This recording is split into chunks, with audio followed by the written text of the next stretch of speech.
네, 오늘의 이슈를 풀어주기 위해서 두 분 모셨는데요. 김성환 시사평론가, 백성문 변호사 모셨습니다. 네, 안녕하세요.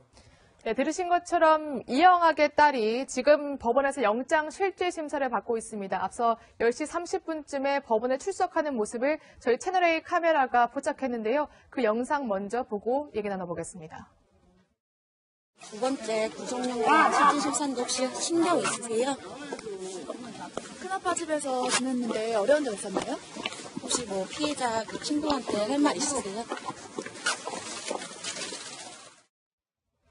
네, 이제 저렇게 법원으로 들어가서 이제 현재 영장 실질 심사를 받고 있는 건데 그 판사에게 피해자 가족이 그 이영학뿐만 아니라 이영학 딸도 제발 구속하고 처벌해달라 이런 진정서를 냈다는데 좀 영향이 있을까요? 사실 이런 진정서가 구속을 결정하는데 영향력은 없어요. 근데 그 그래요? 정도로 네. 이제 피해자 가족이 지금 이 범죄에 대해서 분노하고 이 여중생도 처벌을 받아야 된다는 그냥 의지를 표현했다고 보시면 되고요. 이번 영장이 발부되는 점과 가장 중요한 건 첫 번째로 소년법 규정입니다. 네. 소년법에 보면 소년법에 해당하는 미성년자 같은 경우에는 부득이한 사유가 아니면 영장을 발부하지 않는 걸로 돼 있어요. 네. 저번에도 이 조문이 적시가 되면서 영장이 발부되지 않았는데 그럼에도 불구하고 재질이 극도로 불량한 경우에는 구속을 하기도 합니다. 근데 저번하고 이번하고 차이점이 이런 게 있어요. 그때는 그냥 자기 친구를 집에 데리고 왔는데 그 이후에 이영학의 범행을 범한 것으로 그 당시에는 영장이 청구가 됐어요. 그러니까 그 이후에 사체유기 혐의만 공범으로 인정이 네. 됐었는데 이번에는 이영학이 그런 범행을 범할 것을 알고 아이를 유인해 왔다 해서 미성년자 유인죄가 추가가 됐기 때문에 그런 면들이 좀 변수가 될 거고요. 또 세 번째로는 그 당시에는 애가 이제 수면제를 과다 복용해서 좀 몸이 썩 좋지 않은 상태였거든요. 그렇죠. 근데 이제 그 부분도 많이 좀 해소가 됐고 또 결정적으로 이 아이가 지금 그 보호시설에 있는 게 아니라 이영학의 형 집에 있단 말이에요. 그렇죠. 근데 그 형도 사실 공범일 개연성도 배제할 수가 없는 상황이기 때문에 그런 여러 가지를 고려한다면 이번에는 구속영장이 발부될 가능성이 좀 더 높지 않을까 이렇게 조심스럽게 예측이 됩니다. 네. 저희가 이제 미성년자이기 때문에 얼굴도 좀 이렇게 가려주고, 물론 공개하라는 사람도 있습니다만, 인권을 생각해서 제가 가려드렸는데, 사실 모자도 쓰고, 이렇게 까만색 마스크도 하고, 눈만 살짝 보일 정도로 하고 오늘 나왔어요. 그리고 지난번에는 휠체어에 앉아서 굉장히 수척한 모습으로 나왔었지만, 그러니까 수면제가 덜 깬 그런 치료가 덜 된 상태에서, 오늘 보니까 키도 보니까 다른 그 기자들하고 비교했을 때 굉장히 크고요. 당당하게 좀 걸어 들어오는 모습이에요. 그래서 상당히 그때보다는 조금 더 회복된 모습을 보여주고 있습니다. 그러니까 지금 상황에서 지난번에 이제 구속영장이 기각됐던 가장 중요한 사유 중 하나가 건강상 문제 아니겠습니까? 그리고 난 다음에 또 하나의 사유가 이제 소년법 적용 대상이 됐기 때문에 구속하기가 조금 힘든 측면이 있어서 두 가지가 작용을 했는데 지금 이제 화면에도 나왔던 것처럼 상당히 건강이 많이 회복됐다고 하는 측면이 있을 것 같고요. 또 하나는 방금 전에도 말씀하셨던 것처럼 지난번에는 마땅한 보호자가 없다고 하는 측면이 좀 고려가 됐는데 지금은 사실은 이제 보호자가 없는 것도 없는 것이지만 이영학 씨 이제 딸이 이 본인이 생활할 부분들에 대해서 충분히 그 본인 스스로가 결정할 수 있는 정도의 나이는 사실 되는 거나 마찬가지거든요. 그러니까 굳이 딸을 구속하지 않을 만한 사유가 없다고 보는 게 현재로서는 맞을 것 같은데 이거는 또 최종적으로 법원이 어떤 결정을 하는지 좀 지켜봐야 될 것 같습니다. 예.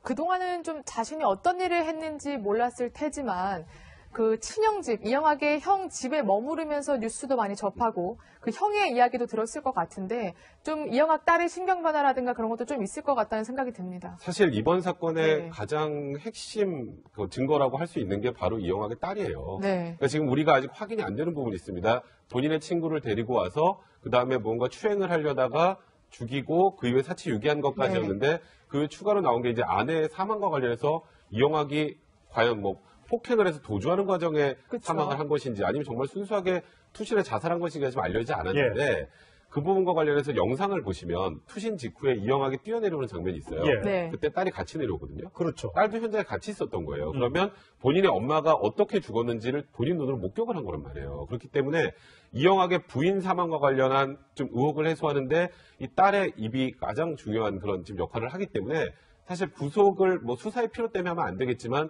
지금 수사기관에서는 이영학의 딸이 구속이 돼야 어떻게든 심경의 변화를 유도해내고 그래서 결국 이영학의 부인의 이 사망과 관련해서도 명확한 좀 단서를 확보할 수 있지 않을까 이렇게 생각하고 있는 것 같습니다. 네, 이영학의 딸이 어떤 증언을 할지 아빠 이영학에게 굉장히 불리한 증언이 될 수도 있을 텐데 이영학 관련해서는 정말 회계망측한 얘기들이 계속해서 많이 나오고 있습니다. 부인이 죽었는데도 불구하고 본인이 직접 염을 했던 장면도 모자라서 사흘 만에 글을 인터넷 사이트에 올렸는데, 저 9월 9일, 그러니까 9월 6일 날 부인이 죽고 9월 9일 날 글을 올렸는데 커플이 되고 싶어요. 평생 행복하고 웃자. 동거 가능. 이런 글을 올렸던 것이 확인이 됐습니다. 지금까지 드러난 내용을 보면요. 이영학은 굉장히 성적인 부분에 있어서 집착이 강했다. 이렇게 볼 수 있을 것 같고요. 이영학이 중학교 때부터 사실 그런 성향을 보였다. 이제 이런 얘기가 있는데, 그러니까 부인한테 이른바 이제 성매매를 시킨 것도 마찬가지였을 거고, 또 지금 이제 그 사랑하는, 본인 스스로가 사랑하는 부인이 숨졌는데도 불구하고, 더군다나 자신과 관련되는 일로 지금 이게 확인은 안 됐지만 결국 몸을 던져서 스스로 목숨을 끊은 상황 아니겠습니까? 그런데 어떻게 일반적인 상식으로 생각할 때 사흘 뒤에 동거녀를 구한다 이런 글을 올릴 수가 있겠어요. 예. 그리고 사망 당일날도 머리를 단정하게 자른다고 해서 미용실에 가가지고 머리를 잘랐다 이렇게 그러니까 본인이 얘기를 머리를 하는데, 자르고 온 거예요. 네. 예. 그러니까 부인이 죽어 숨졌는데 그 정신에 어떻게 미용실에 가서 머리를 자를 수가 있으며 사흘 뒤에 동거녀를 구한다고 얘기하고 그 사이에는 또 부인을 추모하겠다고 해가지고 인터넷에 올린 동영상 보면은 본인 스스로가 추모하는, 슬퍼서 울면서 추모하는 영상들을 이렇게 올린 걸 보면 굉장히 심리 상태가 불안정한 사람이었다. 그러니까 아직 확증은 할 수는 없지만 사이코패스에 굉장히 가까운 사람이었다는 걸 우리가 볼 수 있을 것 같습니다. 네. 그러니까 아까 잠시 전에도 말씀하셨지만 그 사망했을 때, 그러니까 아내가 사망했을 때 오히려 전화 통화를 하고 그리고 그 다음 날에는 그 형과 함께 표백제를 뿌려가면서 그 혈흔을 지웠다 이런 얘기까지 있더라고요. 그러니까 이영학이 지금 단정할 수는 없겠습니다만 아내의 죽음에 무언가 연관되었을 가능성이 그런 하나하나 네. 장면들 보면 좀 알 수 있는 거예요. 아내가 투신해서 사망을 했는데 다음날 투신 현장에서 표백제 뿌릴 정신이 있나요? 그러니까요. 그리고 머리 자르고 본인이 예쁘게 나와야 된다는 얘기를 하면서 머리 자를 정신이 있을까요? 그러니까 무언가 아내의 죽음을 이제 어떤 방식으로 이용하려는 의도도 하나 있었고 아내의 죽음과 무언가 연관성이 있다는 거를 여러 가지 암시할 수 있는 단서들이 있어요. 그래서 제가 아까 딸의 입이 중요하다고 하는 건데 네. 이 투신 장소도 좀 애매해요. 그러니까 이영학은 화장실 통해서 뛰어내렸다고 예. 하는데 그렇죠. 전문가들 의견을 들어보면 그거는 고도의 훈련받은 사람이 아니면 여기서 떨어져서 이쪽으로 떨어질 수 없다는 거예요. 그러니까 쉽게 말하면 딸방 창문을 통해서 떨어졌을 개연성이 높다는 건데 네. 그럼 그것도 거짓말이잖아요. 그러니까 거기다가 이영학이 아내가 투신해서 사망하고 바로 이제 경찰에서 이제 사체를 검안한다고 하죠. 겉을 봤더니 얼굴에 상처도 있고 이제 옆구리에 갈비뼈도 좀 부러진 네. 상태였어요. 그래서 이거는 혹시 이영학이라는 그 남편이 폭행했을 수도 있겠다 해서 바로 경찰이 이영학 네. 집을 찾아갔는데 그때 침대 밑에 유서가 있던데요. 라고 해서 보통 통상적으로 아내가 사망했는데 일단 119 타고 따라가는 게 우선인데 심지어 집에 남아서 침대 밑에 있는 유서를 발견한다는 것도 사실 납득이 안 되고 또 그 유서도 이 집에서 쓰여진 게 아니에요. 집 컴퓨터가 아니거든요. 그러니까 그 컴퓨터 좀 못 찾았어야지. 그러니까 이 프린터에서 출력을 했으면 아내가 그래 집에서 손으로 안 쓰고 어디로 쳤겠다라는 네. 정도 하지만 다른 데 가서 써갖고 와서 하는 경우도 쉽지 않단 말이에요. 예. 그래서 그런 부분들 하나하나 체크를 해서 이영학과 이 부인의 죽음 사이의 연관성을 확인하는 것이 지금 수사기관의 가장 큰 임무라고 근데 저번에 수사 결과를 발표할 때 경찰은 자살로 결론을 내려버렸잖아요. 아니죠. 추정이라고 표현을 썼어요. 추정. 그러니까 아직까지 확정은 아니고요. 그리고 경찰에서도 좀 이상하다고 하는 것들이 몇 개 있어요. 그리고 통상적으로 그 높이가 12m 정도 되거든요. 예. 투신한 곳에서 뛰어내리면 보통 사람들이 얼굴 앞쪽으로 떨어집니다. 네, 그러니까 보통 본인이 경우에는. 떨어질 때는. 네. 근데 이영학의 부인의 상처는 등 쪽에 있어요. 그러니까 이렇게 떨어진 거예요. 쉽게 말하면. 예. 네. 이 등 쪽에 생긴 경우에 누군가가 밀어서 추진력이 생겨서 그랬을 가능성이 많아요. 그것 때문에 이영학이 아내의 죽음에 개입했을 가능성이 높다고 일단 경찰들이 보고는 있고 다만 아직 이영학이 직접 밀었는지에 대한 객관적으로 명백한 증거가 그렇죠. 없기 때문에 예. 일단 자살로 추정하고 있는 겁니다. 예. 네. 그렇게 아직까지 미심적인 부분이 많은데 이영학의 과거 영상을 보면 참 누구보다 부인을 사랑했던 것처럼 말을 하고 있습니다. 보시겠습니다. 제 아내는 저를 사랑한다고 그걸 증명하려고 자살을 했고요. 아내가 죽은 후 계속 약에 취해 있었고 제 아내의 죽음 자살에 대해서 좀 진실을 밝혀주십시오. 아내에게 성매매 강요한 적 있으십니까? 한 탐사 보도 프로그램에 따르면 이영학이 이제 이런 가학적 바뀐 행태가 이미 학창 시절부터 보였다. 동창생의 증언이 잇따르고 있지 않습니까? 네, 맞습니다. 뭐 중학생이었던 시절에 친구들과 함께 여학생을 성폭행을 했다. 뭐 이런 얘기도 있고, 지금 그 초등학생을 이제 성추행하고 성폭행했다고 하는 얘기들도 지금 친구들 입을 통해서 나오고 있는 상황인데요.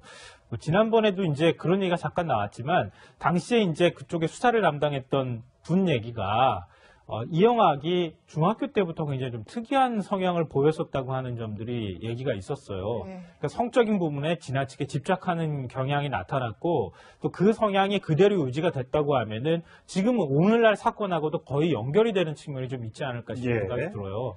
예를 들면은 정상적인 사람 같은 경우에는 부인을 성매매를 시키거나 뭐 이런 일은 하진 않잖아요. 그렇죠. 그런 부분도 마찬가지고, 그 이영학이 중간에 지금 앞서 이제 채팅 사이트에 올린 글만 봐도 부인이 숨진 지 며칠 만에 다시 동거녀를 찾는다, 이런 경향들을 보이고, 또 성적인 부분에 대해서 약간 기능이 떨어진다고 하는 얘기들도 있었던 걸로 볼 때, 아주 어렸을 때부터 성적인 부분에 굉장히 집착했다고 하는 성향들을 우리가 알 수 있을 것 같고, 그리고 부인이 숨지고 난 다음에 보였던 행동들, 그리고 마지막에 14살짜리 딸 친구까지 불러가지고 결국 성적인 문제까지 거기에 연결되는 것들을 보면은, 이번 사건을 꿰는 일종의 이제 맥락이라고 하는 게 결국 성인과 돈 두 가지가 얽혀있는 그런 문제들이 아닐까, 그런 생각이 들 수밖에 없고요.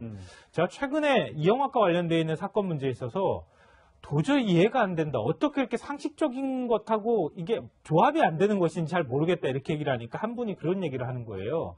이 범죄자의 행동에 대해서 상식적인 수준으로 이해하려고 하지 마라. 네. 이렇게 저한테 충고를 또 하더라고요. 그러니까 그 대표적인 사례가 이번에 이영학 사건이 아닐까, 그런 생각이 듭니다. 아니, 실제로 그 이영학의 그 중학교 동창이 나는 걔가 정말 나중에 성폭행범이나 사기꾼이 될 것이라고 생각했다, 이렇게 말할 정도였으니까 이영학이 학창 시절에도 어느 정도였을지는 짐작이 갑니다. 근데 안타까운 게 그 당시에 처벌 혹은 교화가 이루어졌으면 오늘날의 그 피해 여중생 혹은 이영학의 아내의 자살은 없지 않았을까라는 생각이 들거든요. 사실 그런 게 참 안타까운 일인데, 그 당시에 이제 중학교 때 옷에 피를 묻히고 와서 네.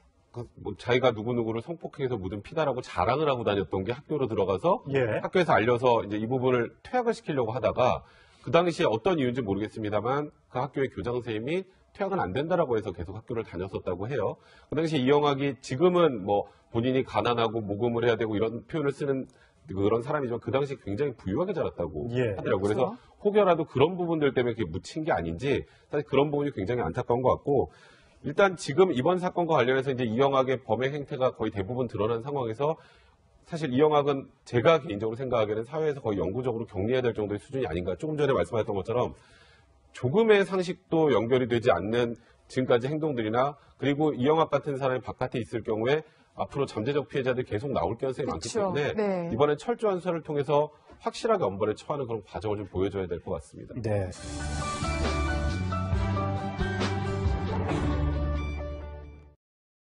범할 것을 알고 아이를 유인해 왔다 해서 미성년자 유인죄가 추가가 됐기 때문에 그런 면들이 좀 변수가 될 거고요. 또 세 번째로는 그 당시에는 애가 이제 수면제를 과다 복용해서 좀 몸이 썩 좋지 않은 상태였거든요. 그렇죠. 근데 이제 그 부분도 많이 좀 해소가 됐고, 또 결정적으로 이 아이가 지금 그 보호시설에 있는 게 아니라 이영학의 형 집에 있단 말이에요. 그렇죠. 근데 그 형도 사실 공범일 개연성도 배제할 수가 없는 상황이기 때문에 그런 여러 가지를 고려한다면 이번에는 구속영장이 발부될 가능성이 좀 더 높지 않을까, 이렇게 조심스럽게 예측이 됩니다. 네. 저희가 이제 미성년자이기 때문에 얼굴도 좀 이렇게 가려주고, 물론 공개하라는 사람도 있습니다만 인권을 생각해서 제가 가려드렸는데, 사실 모자도 쓰고 이렇게 까만색 마스크도 하고 눈만 살짝 보일 정도로 하고 오늘 나왔어요. 그리고 지난번에는 휠체어에 앉아서 굉장히 수척한 모습으로 나왔었지만, 그러니까 수면제가 덜 그래서 충분히 그 본인 스스로가 결정할 수 있는 정도의 나이는 사실 되는 거나 마찬가지거든요. 그러니까 굳이 딸을 구속하지 않을 만한 사유가 없다고 보는 게 현재로서는 맞을 것 같은데, 이거는 또 최종적으로 법원이 어떤 결정을 하는지 좀 지켜봐야 될 것 같습니다. 예. 그동안은 좀 자신이 어떤 일을 했는지 몰랐을 테지만 그 친형집, 이영학의 형 집에 머무르면서 뉴스도 많이 접하고 그 형의 이야기도 들었을 것 같은데, 좀 이영학 딸의 신경 변화라든가 그런 것도 좀 있을 것 같다는 생각이 듭니다. 사실 이번 사건의 네. 가장 핵심 그 증거라고 할 수 있는 게 바로 이영학의 딸이에요. 네. 그러니까 지금 우리가 아직 확인이 안 되는 부분이 있습니다. 본인의 친구를 데리고 와서 그 다음에 뭔가 추행을 하려다가 죽이고 그 이후에 사체 유기한 것까지였는데 그 이후에 추가로 나온 게 이제 아내의 사망과 관련해서 깬 그런 치료가 덜 된 상태에서 오늘 보니까 키도 보니까 다른 그 기자들하고 비교했을 때 굉장히 크고요. 당당하게 좀 걸어 들어오는 모습이에요. 그래서 상당히 그때보다는 조금 좀 회복된 모습을 보여주고 있습니다. 그러니까 지금 상황에서 지난번에 이제 구성장이 기각됐던 가장 중요한 사유 중 하나가 건강상 문제 아니겠습니까? 그리고 난 다음에 또 하나의 사유가 이제 소년법 적용 대상이 됐기 때문에 구속하기가 조금 힘든 측면이 있어서 두 가지가 작용을 했는데 지금 이제 화면에도 나왔던 것처럼 상당히 건강이 많이 회복됐다고 하는 측면이 있을 것 같고요. 또 하나는 방금 전에도 말씀하셨던 것처럼 지난번에는 마땅한 보호자가 없다고 하는 측면이 좀 고려가 됐는데 지금은 사실은 이제 보호자가 없는 것도 없는 것이지만 이영학 씨 이제 딸이 이 본인이 생활할 부분들에 처벌해달라 이런 진정서를 냈다는데 좀 영향이 있을까요? 사실 이런 진정서가 구속을 결정하는데 영향력은 없어요. 근데 그 그래요? 정도로 이제 피해자 가족이 지금 이 범죄에 대해서 분노하고 이 여중생도 처벌을 받아야 된다는 그냥 의지를 표현했다고 보시면 되고요. 이번 영장이 발부되는 점과 가장 중요한 건 첫 번째로 소년법 규정입니다. 소년법에 보면 소년법에 해당하는 미성년자 같은 경우에는 부득이한 사유가 아니면 영장을 발부하지 않는 걸로 돼 있어요. 저번에도 이 조문이 적시가 되면서 영장이 발부되지 않았는데 그럼에도 불구하고 재질이 극도로 불량한 경우에는 구속을 하기도 합니다. 근데 저번하고 이번하고 차이점이 이런 게 있어요. 그때는 그냥 자기 친구를 집에 데리고 왔는데 그 이후에 이영학의 범행을 범한 것으로 그 당시에는 영장이 청구됐어요. 그러니까 그 이후에 사체유기 혐의에만 공범으로 인정이 됐었는데 이번에는 이영학이 그런 범행을 네, 오늘의 이슈를 풀어주기 위해서 두 분 모셨는데요. 김성환 시사평론가, 백성문 변호사 모셨습니다. 네, 안녕하세요. 네, 들으신 것처럼 이영학의 딸이 지금 법원에서 영장 실질 심사를 받고 있습니다. 앞서 10시 30분쯤에 법원에 출석하는 모습을 저희 채널A 카메라가 포착했는데요. 그 영상 먼저 보고 얘기 나눠보겠습니다. 두 번째 구속영장 실질 심사인데 혹시 신경 있으세요?